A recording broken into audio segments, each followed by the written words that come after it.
You know, in The Wizard of Oz, the guy said, don't pay attention to the man behind the curtain, which we should. And the ATF is pulling back the curtain a little bit to show us how the sausage is made.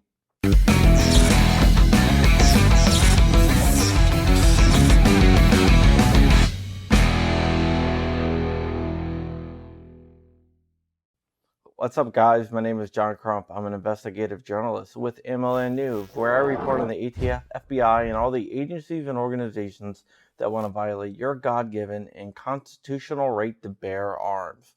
I am also a gun rights advocate. I'm currently serving as the Virginia Director for Gun Owners of America, Washington, D.C.'s only no-compromise gun lobby. And today's story actually involves GOA and some other organizations, but GOA is the organization which I rep, so I'll be talking about them almost exclusively. The ATF has agreed, because they kept on getting sued for not releasing FOIA information, to give GOA and several other groups rolling releases from FATD. FATD is also known as Tech Branch. It's the branch that approves different things and issues different letters to different companies.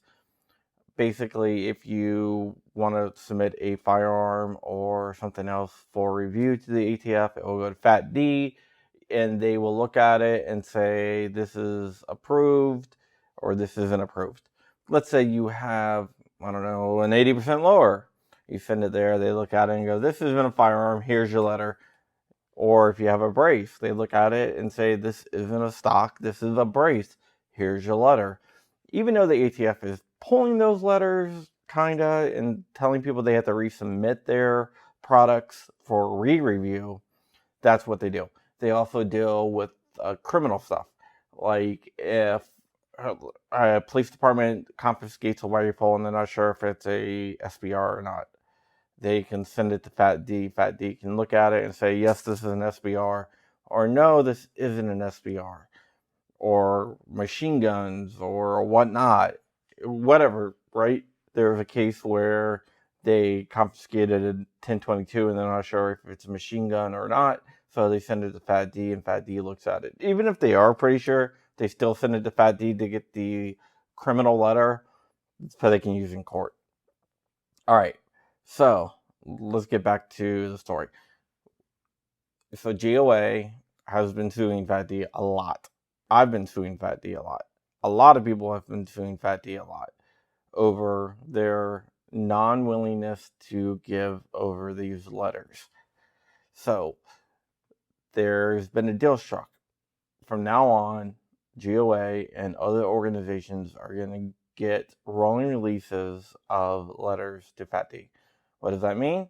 It means they're going to get these giant dumps of documents of everything that FATD is looking at. So you get to see what's coming out. For example, I did a live stream on John Crump Live where I looked at like a bunch of these letters and to see what's coming out. Here is what's useful about it, though. Not only do we get to see what's coming out, which is kind of cool, but we also can start putting a roadmap together of what will be approved and what won't be approved. We can kind of work out their methods and their guidelines, because really FATD doesn't release a lot of methods and guidelines. You can submit two products from two different companies that are identical. One can get denied, one won't be denied. But what we can start doing is putting together why the one that was denied, and the one that was approved, why that was approved. And we can start figuring out what their methods are.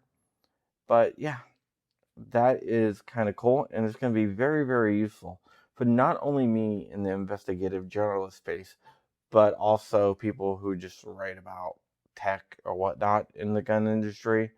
And it's going to help out pro-gun organizations to be able to figure out what is a violation of their duty and what isn't a violation of the ATF's duty. let's say they come down too hard on a company, then from someone like the NSSF or whatever can step in and say, hey, you approved 99 other things that fall into the same category, but you deny this one. What's the deal?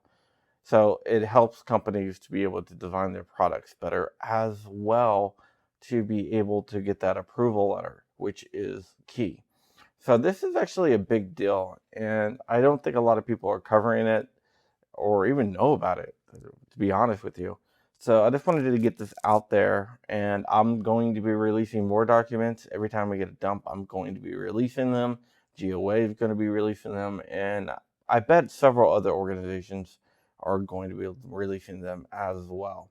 So look out for those. We'll be doing a live stream with more of these documents in the coming weeks to look through them, just to see what's coming up. If you don't know, there's a lot of Turkish shotguns. All right, my name is John Crump. Check out the shirt. This is the Future Felons of America shirt. It is a little parody of the ATF, and it's available on Black Swan Tactical. Go over to Black Swan Tactical, pick up a couple shirts, hats. We have the AFT hats, the AFT shirts, all that good stuff. 280Us on there. Shooting Gallery New England, Flying Rich, of course, is on there. Gorillas and Guns, Sandhill Shooter, all these great creators are over there on blackswantactical.com. I also have a Patreon. If you want to support me on Patreon, I would much appreciate it. But the most important thing that you can do right now is like, comment, and subscribe. Let me know if you're going to look through these documents, or are you just going to wait for people like me or other people to tell you what's in them. I think everyone should take a look at them. All right, with that said, stay ever vigilant, stay ever free, keep in the fight. I'm out. Peace.